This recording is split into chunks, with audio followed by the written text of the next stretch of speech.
اعوذ باللہ من الشیطان الرجیم بسم اللہ الرحمن الرحیم وَإِذَا قُرِئَ الْقُرْآنُ فَاسْتَمِعُوا لَهُ وَأَنصِتُوا لَعَلَّكُمْ تُرْحَمُونَ۔ اور جب قرآن پڑھا جائے تو اسے توجہ سے سنو اور خاموش رہو تاکہ تم پر رحم کیا جائے۔ آج ہم نے سورۃ الاعراف کی آیت نمبر 204 کی تلاوت کی اور اس کا ترجمہ آپ نے سنا۔ یہ قرآن مجید کی شان میں ایک عظیم الشان آیت ہے، اور اس میں قرآن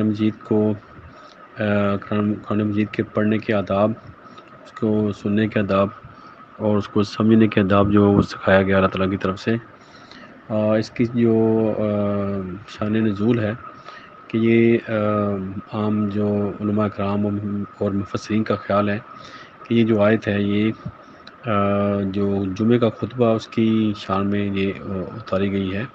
کہ جمعہ کے دوران جمعہ کا جو خطبہ ہوتا ہے اس کو بہت خاموشی اور توجہ کے ساتھ سننا چاہیے، کیونکہ نبی پاک صلی اللہ علیہ وسلم جب خطبہ دیتے تھے تو اس میں وہ آپ صلی اللہ علیہ وسلم قرآن مجید کی آیات سے ہی لوگوں کو اس کو سمجھاتے تھے، تو اس لیے اس کا جو شان نزول جو ہے وہ جمعہ کا خطبہ ہے۔ ایک تو جمعہ کے خطبے میں ہمیں بالکل خاموشی سے اور بڑی توجہ سے اس کو سننا چاہیے، اور یہ آج کل کے دور میں دیکھیں، ایک تو ہم جاتے ہیں بہت لیٹ ہے مسجد میں، دوسرا جب وہاں بیٹھتے ہیں تو اکثر لوگ وہاں پہ اس کو توجہ سے نہیں سنتے، اور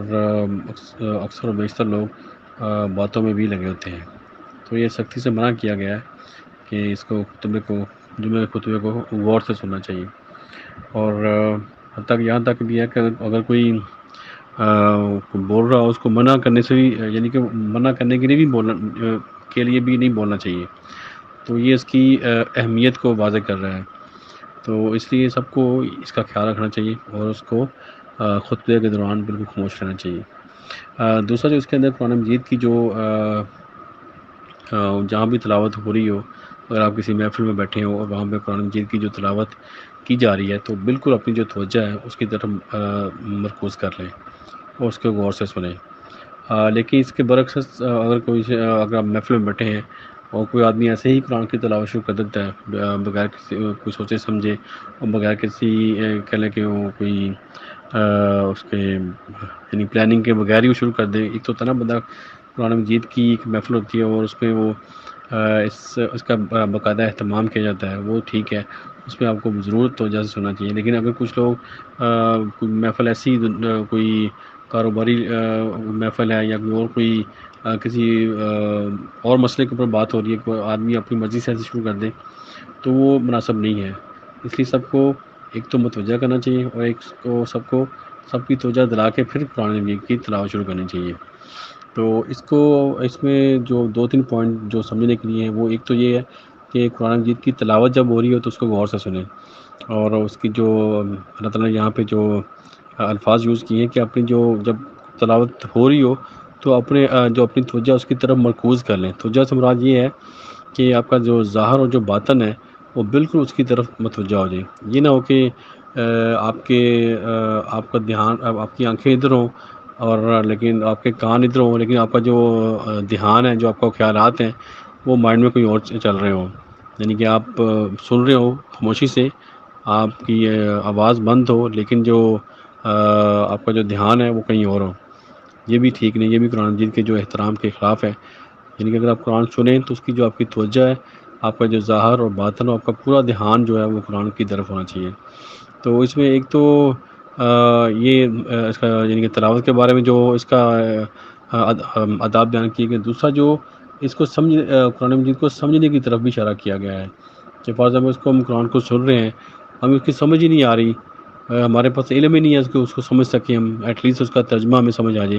تو یہ اس کی طرف بھی اشارہ ہے کہ اگر آپ قرآن مجید جو پڑھا جا رہا ہو تو اس کو غور سے سننے سے مراد یہی ہے کہ اس کو آپ سمجھیں کہ اللہ تعالیٰ کی طرف سے کیا پیغام دیا جا رہا ہے، ہمارے لیے کیا اس کے اندر پیغام ہے، جب یہ قرآن اترا تھا تب لوگوں نے اس کو کیسے سمجھا، اور اس کے بعد جو علماء کرام آئے انہوں نے قرآن کو کیسے سمجھا، انہوں نے کیا طریقہ یوز کیا اور انہوں نے کیسے قرآن کو امپلیمنٹ کیا، اس کے اوپر بھی بری توجہ سے سننا چاہیے اس کو۔ اور موجودہ دور میں ہم قرآن مجید کے ذریعے ہم کیسے اپنے پرسنل جو مسائل ہیں اس کو حل کر سکتے ہیں، اپنی جو مشکلات ہیں ان کو دور کر سکتے ہیں، اور ان قرآن کے ذریعے سے ہم اپنے ارد گرد کے ماحول کے اندر سے لوگوں کی کیا مشکلات دور کر سکتے ہیں، ان کی زندگیاں کیسے آسان ہو سکتی ہیں قرآن مجید کی کو سمجھنے کے بعد۔ تو یہ ساری اس کے آداب میں آئیں گی کہ قرآن کو ایک تو خاموشی سے سننا، ایک اس کے جو معنی ہیں اس کے اوپر بھی غور و فکر کرنا، اور اس کو بھی یعنی کہ سمجھنا، پھر اس کے اوپر عمل کرنا، اور اس کے بعد اس کا جو اس کا جو نتیجہ ہے وہ لاسٹ میں اللہ تعالیٰ نے بتایا کہ تاکہ تم پر رحم کیا جائے، تاکہ تم پر رحم۔ یہ اس کا جو رزلٹ ہے قرآن مجید کو خاموشی سے سننا اور اس کو سمجھنا، اس کا رزلٹ کیا ہے کہ اللہ تعالیٰ کی جو رحمت ہے وہ ہمارے اوپر نازل ہوتی ہے۔ تو رحمت کے اندر پھر ہماری بے شمار جو غلطیاں ہیں، کوتاہیاں ہیں، وہ اللہ تعالیٰ معاف کر دیتے ہیں۔ جو بلا سوچے سمجھے بغیر کسی دھیان کے ہمارے سے بے شمار گناہ ہوتے ہیں، اللہ تعالیٰ وہ معاف کر دیتے ہیں۔ اور اس کے بعد جو ہماری زندگی میں جو بوجھ پڑے ہوتے ہیں، جو مشکلات جو ہمارے اوپر یعنی کہ جو بھی مشکلات ہیں، اور اس کے علاوہ جو ہمارے گناہوں کے بوجھ ہیں، وہ اس سے اللہ تعالیٰ ہم سے دور کر دیتے ہیں۔ تو یہ اس کی تلاوت کا جو اس طرح حق ادا ہوتا ہے، ایک تو اس کو سننا، سننے کے بعد اس کو سمجھنا، سمجھنے کے بعد اس پہ عمل کرنا، اور عمل کرنے کے بعد اس کو دوسرے لوگوں تک پہنچانا، یہ اس کا جو ہم تھوڑا سا حق ادا اس طرح کر سکتے ہیں۔ تو یہ قرآن اللہ تعالیٰ کا بہت بڑا